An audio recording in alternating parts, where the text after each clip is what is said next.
When the COVID-19 pandemic forever changed our lives, it also forever changed the way we receive primary health care. In an instant, healthcare went digital. Thankfully, foundational tools were in place that allowed us to connect with our doctors and clinics, and we were afforded the opportunity to receive basic care. Well, telehealth had been in place for many in remote and rural communities that were enrolled in the community paramedicine program. Most British Columbians were required to visit their doctor for all and any healthcare need. Well, now we're all eligible to receive ongoing monitored healthcare from home. The delivery of those services demands a complex and multidisciplinary approach that relies heavily on technology. So it can be done. But doing so will require a rollout of many new mobile applications that we apparently want. And I say that because in a recent poll, more than 55% of us said, yes, we like digital health and we want more of it. In other words, no going back, please. That's great. However, developing, testing, and implementing healthcare technology is challenging. It's very complex. And healthcare professionals are not technology developers and vice versa. Thankfully, we're on the cutting edge, especially here in BC. The Digital Health Circle is drawing on a center of excellence in technology development in BC that is coupled with healthcare rollout experts.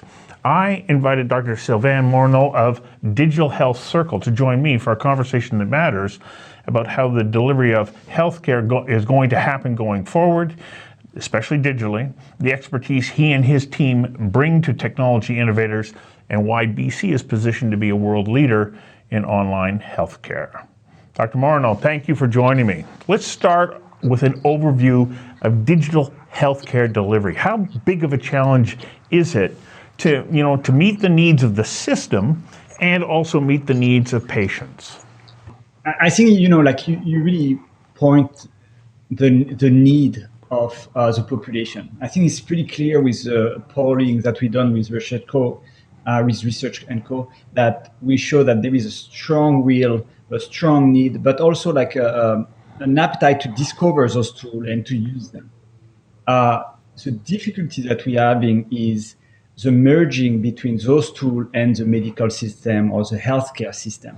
That's where is a challenge. And that's why we created Digital Health Circle, which is an initiative that has been built through Simon Fraser University to really push forward the envelope to create a community-based organization that will link all the stakeholders in the health sector around innovation and around trying to find new solutions to answer the need of Canadians.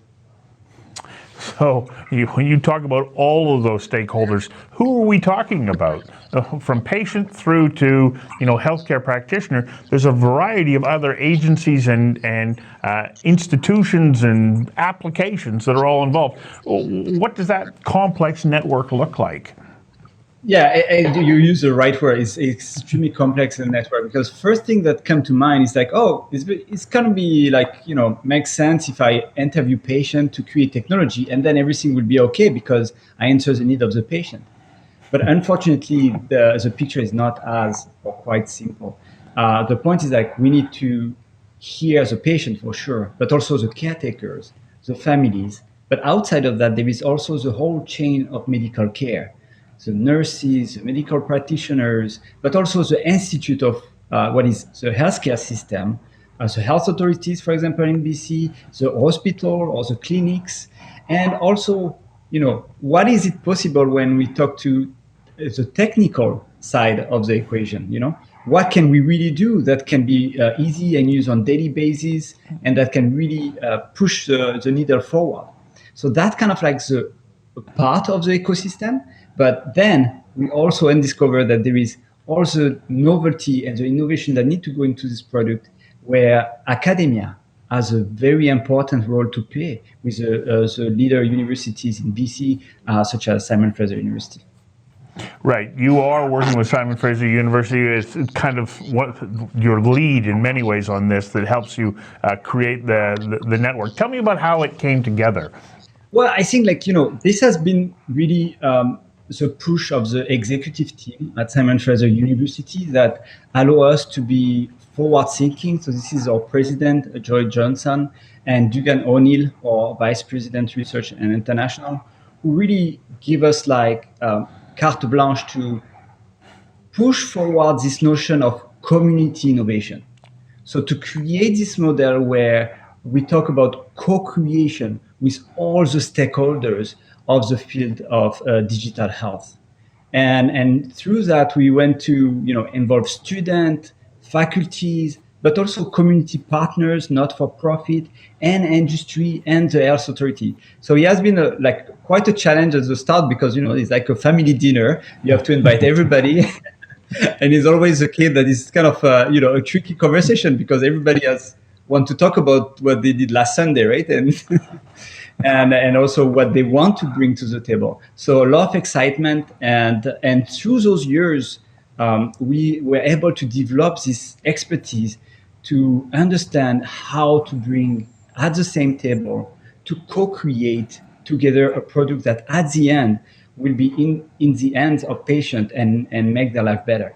In doing my research, I also note that a significant part of your focus is on being able to develop this kind of technology to people who would be 60 years of age and older, because this is a very important group for us to be able to monitor and help them have the best potential healthcare outcomes. So when you take that into consideration, do you have to start to say, okay, we put together this program, how do we make sure that it is user-friendly for you, and then meets all of the other protocols along the way, communicating down the system through to the healthcare provider and the payer?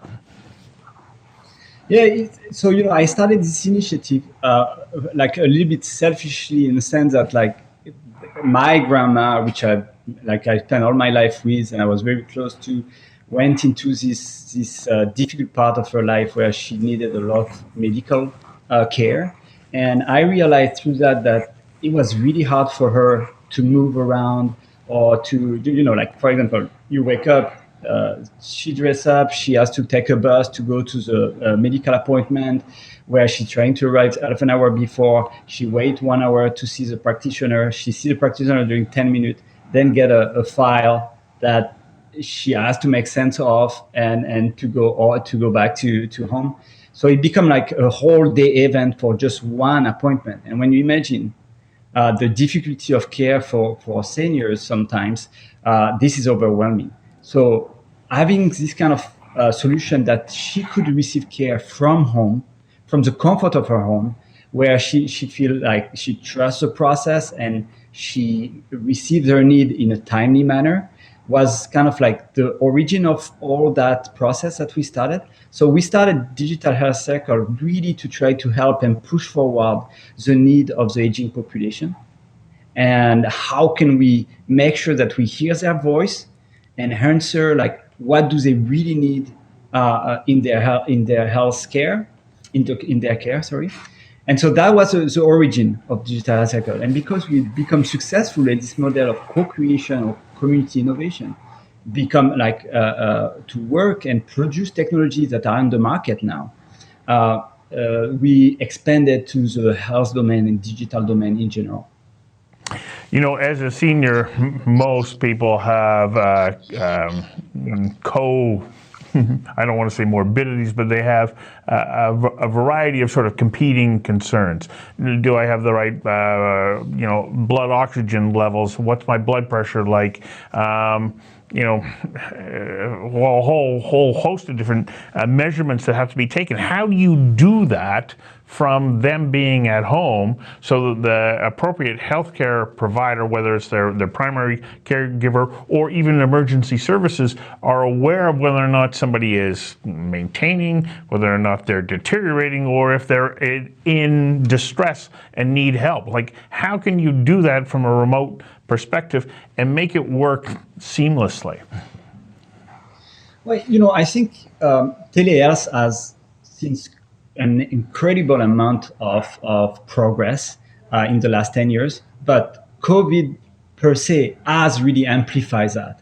And digital health solution are here to stay. They are not just here for COVID, because as you said at the start, most of the population is satisfied by using those digital services and want more.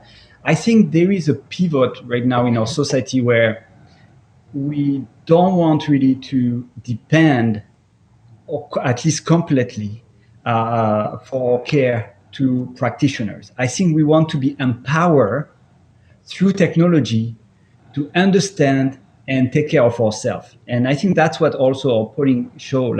And also, you come back to the seniors population. Seniors population is very diverse, right?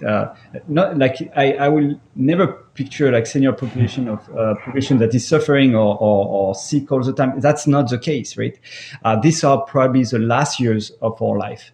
A lot of seniors are very active, use cell phones, are on WhatsApp, on Instagram, but also use digital health technology for their health. And I think this pivot of the situation or the society where we say, okay, now we want to have the tools in our hand to really work on day to day on our health, and not only when we are sick. This is where we're going to see more of the tools that we are using for general purposes be adapted to health. And also now the population is ready to, just comment and give their feedback and guide industry or health authorities about like, what do I really need now for me to be in a better health? I can see how I can take a blood pressure cuff, put it onto a machine, and we can make it communicate with the healthcare provider. What happens though if I'm needing to measure oxygen uptake or red blood cell counts, or what if there's a neurological concern? Are these issues that you're able to start to move towards in digital healthcare that you can meet and satisfy? I think, this is going to be a very progressive step. And we're going to go step by step towards the most obvious link that digital health can help. So let's say you see, like you were talking about measuring your blood pressure, right, with your arm. Like there is technology now that you press with your two fingers like that on a little tablet, and that gives you the pressure. So if you need to do that, this is as small as it gets. But so for the small care, thing that we need to do in our life, I think this is going to be developed more and more because for two reasons. There is a big push towards the emergent country to have cheaper medical device that with the help of digital health that can be distributed to a global part of the population. And then on the Occidental country, there is a push toward trying to understand how we can make our health system sustainable. Right. Because it's an incredible budget to run the healthcare system, for example, in Canada. So how can we make that more efficient, but also answer better the need of the Canadians? And I think digital health can do that, not transforming everything at once, but step by step. Like one area that I will say where I think digital health has a lot of promise is chronic disease. Chronic disease are diseases that go over time, right? And so this is the notion of digital health, having something that be a companion to you during the whole treatment, connect all the information, but also help you to take the right step, is very important. And like I got an example on that. So chronic disease, like the kidney disease, are a serious chronic disease. It touch 1 on 10 Canadians, so that's over like 4 million people in Canada. If you can imagine, the treatment is extremely complicated. You have to go to the hospital 3 times per week minimum. Each procedure lasts 4 hours. So we got reached by an entrepreneur His name is Michael, and he had like a passion for digital health, and he really wanted to kind of find a solution for this disease. And Michael is like, like you and me, like, so Michael was, oh man, I'm not really talking about me, but I'm an immigrant. So I came late in Canada, and Michael also came late in Canada. He came from Jamaica when he was 9 years old. He started to go into electronic music, and then he finds this gift that he had for digital, and say, I want to apply that to help people. He come with us with this need and this idea on kidney disease. He created a small company that is called Iogo. It is a British Columbian company, so right in our backyard. And he had this idea that he could help by creating solution to help manage the dialysis treatment from home.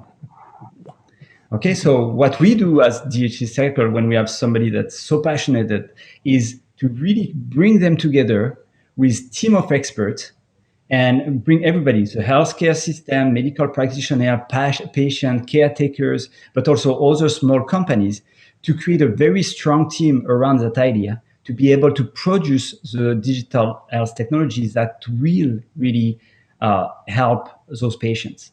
And through several months of work, they were able to create a fantastic product and sign one of the largest contracts in Canadian history for a small company. And now today, this product is in the hand of patients and helping everyday patients to manage their dialysis from home. Wow. I wasn't expecting that. I was thinking, okay, I'm going to inch the conversation towards, I can see a real benefit here in helping, especially people who are senior, to, prevent them from becoming fragile. Because frailty, as I understand, I had the great pleasure of interviewing Dr. Ken Rockwood a couple of years ago from Dalhousie University, and he says, once you're on that frailty scale, you're basically talking about entropy from here to the end of your life. Whereas if you can stay off of that frailty scale, this becomes fundamentally important to the quality of life and length of life. And I started thinking that what you're doing can play such a fundamental role in helping seniors stay on track so they don't start to slide down that scale.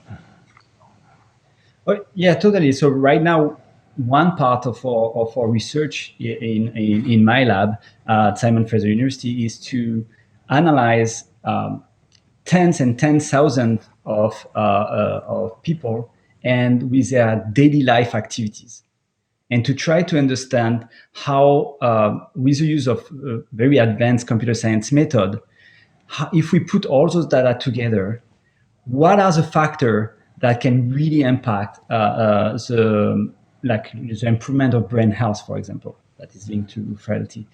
So one of my PhD students, Emma Rodriguez, is working on that.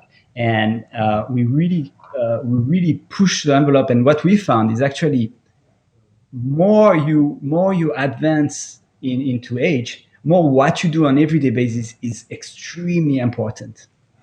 And so having an active lifestyle is really important. For example, like factors like talking on the phone with your friends is very important. So that's also one of the notions that we want to really push forward, is this idea that we can always act on our life and our health, even at a later stage of our life. It is fundamentally important. So before we run out of time, off the top, I said, BC is in a unique position to really be able to be a world leader in the delivery of this kind of digital online healthcare. What is it about, like I guess the environment that we're in right now, that puts us in that position? Well, I think one thing that has been very important to generate that is the government have really pushed forward with the help, the provincial and the federal government have really pushed forward with organizations like Western Diversification Fund, this idea of we really need to help small companies. And through pushing those small companies, we help them to grow. And this network of small companies that are grow with Digital Health Circle have really created an environment where we have a great formation for technical and people that do this bridge between health and technical aspect of products. But also, I think the closeness with the universities and the talent that is bring up by those universities and the open-minded of health authorities. Like we just finished a project that we conducted in I think like less than 3 months. So this is a company called Alavida that came to us and really wanted to do something for first-line health workers. And so we bring them and to communicate with Simon Fraser University faculty and student, but also Fraser health authorities. And so they got like really excited by this project of how can we help first-line worker cope with this difficult situation at the mental health level. And it's always really hard when you suffer from mental health to ask for help. So they created a platform that health worker could access from the comfort of their home or on their cell phone and find solution, help, support, but also like therapists that they can help. Also, just understand what they are going through. So right now, today, after like a few months of work, this platform has been created with the help of very high qualified students. And now 30,000 health workers from Fraser Health Authority have access to this platform.